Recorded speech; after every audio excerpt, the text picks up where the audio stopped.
ላመናጨቀህ ሰው በትህትና መልስለት።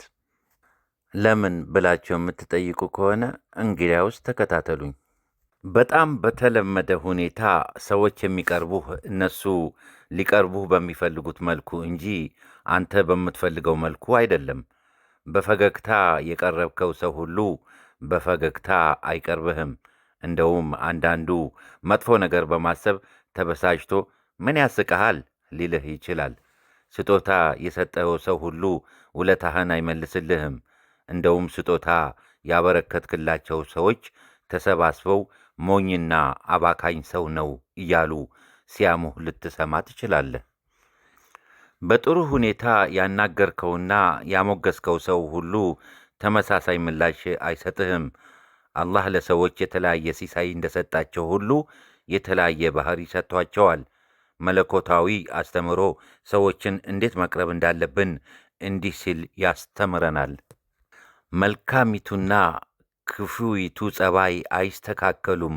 በዚያች መልካም በሆነች ጸባይ መጥፎይቱን ገፍትር። ያን ጊዜ ያ ባንተና በሱ መካከል ጠብ ያለው ሰው እሱ ልክ እንደ አዛኝ ዘመድ ይሆናል። አንዳንድ ሰዎች ችግራቸው መፍትሔ የለውም፣ እነሱን መቀየርም አይቻልም። የዚህ አይነት ሰዎችን መቅረብ ያለብህ እነሱ በሚፈልጉት መልኩ ስትጓዝ ብቻ ነው። ወይ ታግሰህ ከእነሱ ጋር ትቆያለህ፣ አሊያም ትተሃቸው ትሄዳለህ።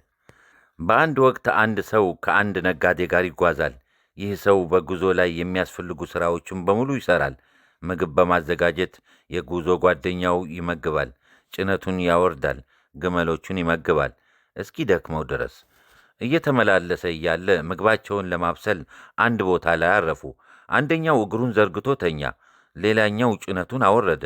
ለጓደኛውም እኔ ሥጋ እስክቆራረጥ ተነሳና እንጨት ሰብስብ አለው። ወላሂ ለረጅም ሰዓት መጓዙ በጣም አድክሞኛል አለው። ራሱ እንጨቱን ሰበሰበና እሺ እሳት አቀጣጥል ሲል ጠየቀው። ወደ እሳት ስቀርብ ጭሱ ያፍነኛል አለ። ራሱ አቀጣጠለ። ሥጋውን በመቁረጥ አግዘኝ ሲል ጠየቀው። እጄን ቢላዋ ሊቆርጠኝ ስለሚችል ይቅርብኝ አለው። ራሱ ቆራረጠ። እሺ ሥጋውን መጥበሻው ላይ አድርገህ አብስል ሲል ጠየቀው። ምግቡ እስኪበስል ድረስ ቁጭ ብሎ መጠበቅ በጣም አድካሚ ነገር ነው አለው። ራሱ አበሰለ። ምግቡን ካበሰለ በኋላ በጣም ስለደከመው ጋደም አለና ሱፍራውን አንጥፍና ምግቡን በሳህን አድርገህ አቅርብ ሲል ጠየቀው። እኔ በጣም ደክሞኛል፣ አሁን ይህን የምሠራበት ምንም አቅም የለኝም አለው። ተነሳና ምግቡን አቀረበ። ተነስተህ መብላት ትችላለህ ብሎ ሲጠይቀው ወላሂ ሁሉንም ነገር እምቢ ማለት በጣም አሳፈረኝ፣ እስቲ አሁን እንኳ እሺ ልበልህ አለና ተነስቶ መብላት ጀመረ። የዚህ አይነት በርካታ ሰዎች ሊገጥሙ ይችላል። በዚህ በጣም አትዘን፣ ይልቁንም እንደ ተራራ ጠንካራ ሁን። አርአያችንና አስተማሪያችን ነቢዩ ሰለላሁ ዐለይሂ ወሰለም በስሜት ሳይሆን በምክንያት ነበር ሰዎችን የሚቀርቡት። የሰዎችን ስህተት አያጎሉም፣ በጥበብ ይቀርቧቸዋል። አንዴ ከባልደረቦቻቸው ጋር ተቀምጠው ሳለ አንድ በደዌን መጣና የደም ካሳ መክፈል ስለተቸገረ እርዳታ እንዲሰጡት ጠየቃቸው። ይህ ሰው ራሱ ወይም አንዱ ቤተሰቡ ሰው ገድሏል። ስለዚህ ለተጎጂው ቤተሰብ የደም ካሳ መክፈል ይችል ዘንድ ነቢዩ ሰለላሁ ዐለይሂ ወሰለም በገንዘብ እንዲረቱት ፈልጓል። ነቢዩ ሰለላሁ ዐለይሂ ወሰለም የተወሰነ ነገር ሰጡትና ለአንተ ጥሩ ሆንኩልህ አይደል ሲሉ በትሕትና ጠየቁት። አንተ ጥሩም ትሑትም አይደለህም አላቸው። ይህን የሰሙት ሰሓቦች ተናደዱና ሊመቱት ተነሱ። ነገር ግን ነቢዩ ሰለላሁ ዐለይሂ ወሰለም ከለከሏቸው። ነቢዩ ሰለላሁ ዐለይሂ ወሰለም ወደ ቤቱ ሄዶ ጠሩትና ወደ እኛ መጥተህ እርዳታ ጠየቅከን፣ ረዳንህ፣ የተናገርከውን ተናገር ካሉና ተጨማሪ ነገር ሰጡት። አሁንስ ላንተ ጥሩ ሆንኩልህ አሉት። ገጠሬውም አዎ አላህ በቤተሰቦና በዘመድ አዝማዶም እንዳይስጦት አላቸው። ነቢዩ ሰለላሁ ዐለይሂ ወሰለም ሰውየው መደሰቱን ሲያውቁ ደስ አላቸው። ሆኖም ባልደረቦቻቸው አሁንም ለሰውየው ጥላቻ ሊኖራቸው ይችላል፣ ወይም አንዱ ባልደረባቸው ይህንን ሰው መንገድ ላይ ቢያገኘው ጥላቻውን ሊገልጽ ይችላል ብለው ፈሩ። ስለዚህ ይህን ስሜት ከልባቸው ውስጥ ማውጣት ፈለጉ። እናም ለሰውየው ወደ እኛ መጥተህ እርዳታ ጠየቅከን፣ ሰጠንህ። ነገር ግን የተናገርከውን ተናገርክ። በዚህም ምክንያት ባልደረቦቼ ተበሳጭተውብሃል። ወደ እነሱ ሄደን አሁን ያልከኝን ነገር ብትላቸው ይህ ስሜት ከልባቸው ሊወጣ ይችላል አሉት። ሱብሃን ይዘውት ሄዱና ይሄ ወንድማችሁን ወደ እኛ መጥቶ እርዳታ በጠየቀን ጊዜ ሰጠነው። ሆኖም የተናገረውን ነገር ተናገረ። እንደገና ጠርተን ጨምረን ስንሰጠው መደሰቱን ገልጿል አይደል እንዴ እከሌ አሉት። እሱም አዎ፣ አላህ በቤተሰቡና በዘመድ አዝማዶ ይመንዳዎት አለ። ወደ ቤቱ ለመሄድ ሲነሳ ነቢዩ ሰለላሁ ዐለይሂ ወሰለም ለባልደረቦቻቸው የሰዎችን ልብ እንዴት ማሸነፍ እንደሚቻል ትምህርት ሊሰጧቸው ፈለጉ። እናም አሉ ረሱል ሰለላሁ ዐለይሂ ወሰለም፣ የእኔና የዚህ ሰው ምሳሌ ግመሉ እንዳመለጠችው ሰው ነው። የተወሰኑ ሰዎች ከኋላ ሲከተሏት ግመሏ ደንብራ ሮጠች፣ የባሰውኑ ርቃ ሄደች። ከዚያም የግመሏ ባለቤት እባካችሁ ግመሏን ለእኔ ተውልኝ፣ እኔ ባህሪያዋንና ምን እንደምትፈልግ አውቃለኋልና መሬት ላይ የወዳደቁ ቴምሮችን በመሰብሰብ አጠገቡ እስክትመጣ ድረስ ጠራት። ከዚያም ኮርቻውን አስሮ ጋለባት።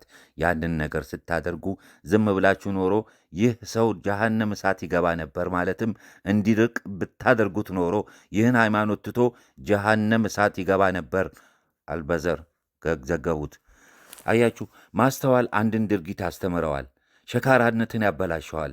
መልካሚቱና ክፉይቱም ጸባይ አይስተካከሉም። በዛች መልካም በሆነች ጸባይ መጥፎይቱን ገፍትር። ያን ጊዜ ያ በአንተና በእሱ መካከል ጠብ ያለው ሰው እሱ ልክ እንደ አዛኝ ዘመድ ይሆናል። ነቢዩ ሰለላሁ ዐለይሂ ወሰለም መካን በያዙ ጊዜ በካዕባ ዙሪያ ጠዋፍ እያደረጉ ነበር። ሙስሊም ነኝ ብሎ የሚዋሽ ፈዷላህ ቢን ኡመይር የሚባል ሰው ከጀርባቸው ጠዋፍ ያደርጋል። እሳቸውን ለመግደል ሁኔታዎችን እያመቻቸ ነበር። ነቢዩ ሰለላሁ ዐለይሂ ወሰለም ይህን ነገር ያውቁ ነበር። ዞር አሉና አንተ ፈዳላህ ነህ አሉት። አዎ ነኝ የአላህ መልእክተኛ አላቸው። ምን ልታደርግ አስበሃል አሉት። ምንም አላህን እያስታወስኩ ነው አላቸው። ነቢዩም ሳቅ አሉና የአላህ ምሕረት እከጅልልሃለሁ አሉ። ፈዳላህ ኋላ ላይ ስለዚህ ክስተት ሲያወራ የአላህ መልእክተኛ እጃቸውን ደረቴ ላይ ሲያስቀምጡ ልቤ ተረጋጋ። ወላሂ እጃቸውን ከልቤ ላይ ሳያነሱ አላህ ለሳቸው ጠንካራ ፍቅርና ልብ ውስጥ አስገባ።